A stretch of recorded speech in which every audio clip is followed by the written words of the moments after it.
नमस्कार मित्रांनो, स्वागत आहे तुमचं पुन्हा एका नवीन अशा रोमॅन्टिक लव्ह स्टोरीमध्ये. तर मग चला सुरुवात करूयात आजच्या भागाला. हॅलो बाबा. गाथानं तिच्या बाबांना फोन केला. गाथा बाळा, कुठे आहेस तू?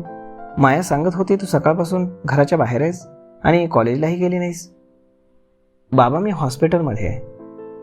व्हॉट? तू ठीक तर आहेस ना? बाबा घाबरून बोलले. बाबा रिलॅक्स, मी ठीक आहे. ॲक्च्युली गाथानं त्यांना घडलेला मग सगळा प्रकार सांगितला. बाळा, इतकं सगळं झालं आणि मला किंवा समीरला तू फोन का नाही केलास?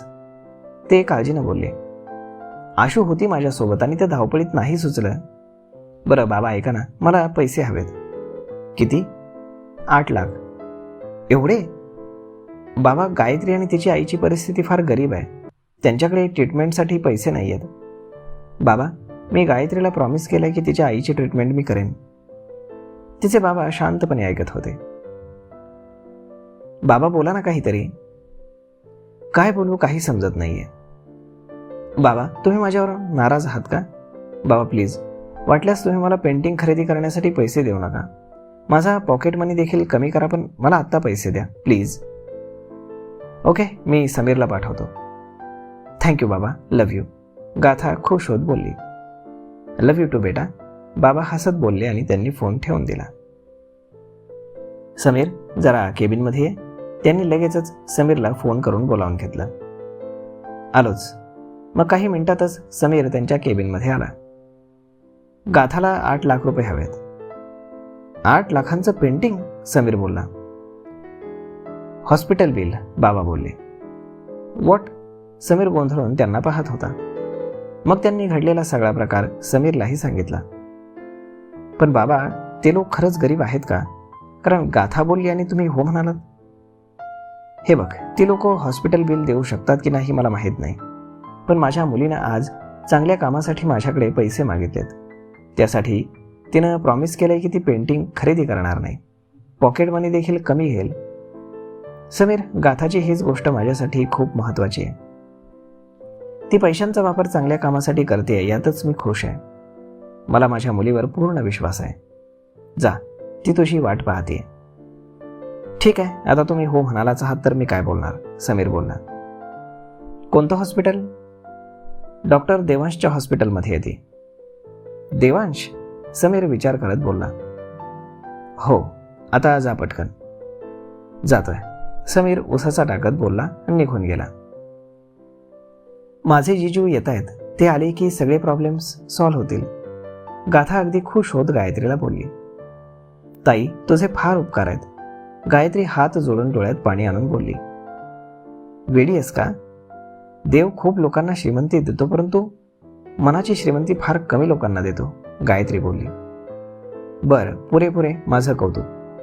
मला माझ्याबद्दल इतकं चांगलं ऐकून घेण्याची सवय नाही. मी उगाच फुगेल आणि हवेत उडेल, गाथा बोलली. आई शपथ, फुगलेली गाथा कशी दिसेल नाही का? आशू मध्येच बोलली. आणि हवेत उडताना मी कशी दिसेल? गाथा खळखळून हसत बोलली. त्यांचे ते पांचट विनोद ऐकून गायत्रीला देखील हसू आलं आणि मग तेही खळखळून हसायला लागले. कीप सायलेन्स, तिथून जाणारी एक वयस्कर नर्स बोलली आणि त्यांनी लगेचच आजूबाजूला पाहत तोंडावर हात ठेवला. तिघीही समीरची वाट पाहत वेटिंग एरियामध्ये जाऊन बसल्या. संध्याकाळ होत आली होती. गाथा? समीर हॉस्पिटलमध्ये येत बोलला. जिजू? गाथानं त्याला मिठी मारली. जिजू, ही गायत्रीचीच आई ॲडमिट आहे. गाथानं समीरला मग सगळं सांगितलं. डोंट वरी बाळा, तुझी आई लवकर बरी होईल. समीर गायत्रीच्या डोक्यावरनं हात फिरवत बोलला. मी पेमेंट देऊन आलोच, समीर गाथाला बोलला. गायत्री, तूही जिजूंसोबत जा. आम्ही निघतोय, मला खूप भूक लागली आहे, आशू म्हणाली. मलाही, गाथा बोलली. तुम्ही दोघी पार्किंगकडे चला, मी आलोच, समीर बोलला. बाय गायत्री, आणि हा घे माझा नंबर. आई शुद्धीवर आली की मला सांगा. गाथाने एका कागदावर तिचा मोबाईल नंबर गायत्रीला लिहून दिला. हो ताई, गायत्री बोलली. मग गाथा आणि आशू हॉस्पिटलच्या बाहेर पार्किंग एरियामध्ये गेल्या आणि समीर आणि गायत्री रिसेप्शनवर आले. त्यानं ट्रीटमेंटबद्दल सगळी चौकशी केली आणि 4 लाख रुपये तिथे भरले. समीर. शिव समीरला पाहून रिसेप्शनवरती आला. वर्किंग आवर्स संपल्यामुळे तो घरी जात होता. हाय शिव. हाय, तू इथे काय करतोयस? अरे गाथानं बोलावलं होतं. गाथानं? शिवला वाटलं गाथाने त्याला सगळं सांगितलं आणि तो देवांशला जाब विचारण्यासाठी आलाय. ॲक्च्युली समीर देवकडनं मी सर रिसिप्ट. रिसेप्शन गर्लनं समीरला पैसे भरल्याची पावती दिली. थँक्यू. हां, 1 मिनिट हा डॉक्टर. गायत्री, ही रिसिप्ट ठेव आणि हे माझं कार्ड. यावर माझा नंबर आहे. तुला काही लागलं तर मला फोन करा. समीर गायत्रीला बोलला. थँक्यू साहेब. गायत्री बोलली. मी साहेब नाही आहे. गाथा मला जेजू म्हणते, तूही म्हण. आणि हे काही पैसे ठेव. आईला फळं वगैरे आणून द्या. समीर तिच्या हातात काही पैसे ठेवत बोलला. नाही नको, आहेत माझ्याकडे, गायत्री बोलली. असू दे. चल येऊ मी, काळजी घे. समीर तिच्या डोक्यावरनं हात फिरवत बोलला. शिवला काहीच कळत नव्हतं. हां बोला डॉक्टर, काय म्हणत होतात? तू इथे कसं काय आणि ही मुलगी कोण? गाथाने या मुलीची मदत करण्यासाठी मला इथे बोलावलं आणि त्यासाठीच आलो होतो मी. मदत? ॲक्च्युली मग समीरनं शिवला सगळा प्रकार सांगितला. ग्रेट यार, पण आपल्या हॉस्पिटलमध्ये अशा गरजू लोकांना पूर्ण मदत मिळते. गाथाने मला का नाही सांगितलं? माहीत नाही. बरं चल निघू. त्या दोघी पार्किंग एरियामध्ये माझी वाट पाहत आहेत.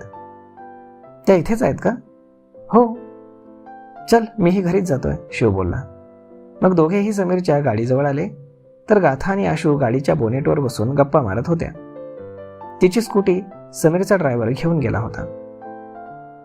हाय गर्ल्स, शिव स्माईल करत बोलला. तर आशूनं त्याला पाहून नाक मुरडलं. गाथा समीरला काही कळायला नको म्हणून हलकसं हसत हाय बोलली. जीजू, जाम भूक लागली मला, चला ना पटकन. गाथा अगदी क्यूट फेस करून समीरला बोलली. शिवला लक्षात आलं की ती सकाळच्या गोष्टीमुळे अजूनही नाराज आहे, त्यामुळे तोही काही बोलला नाही. हो ग बाई, बाय शिव, निघतो आम्ही. या बाय, शिव त्याच्या हातात हात देत बोलला. मग गाथा, समीर आणि आशू लगेचच निघून गेले आणि शिव देखील त्याच्या घरी निघून गेला. तर मग मित्रांनो, अशा पद्धतीनं ही लव्ह स्टोरी आता चालली आहे पुढे पुढे. पाहूयात पुढे काय होतंय ते. आजचा हा भाग, ही लव्ह स्टोरी तुम्हाला कशी वाटली हे तुम्ही आम्हाला कमेंट करून नक्कीच सांगा. आणि जर आवडली असेल तर आपल्या जवळच्या मित्रमंडळींसोबत देखील हा व्हिडिओ तुम्ही शेअर करायला विसरू नका. धन्यवाद.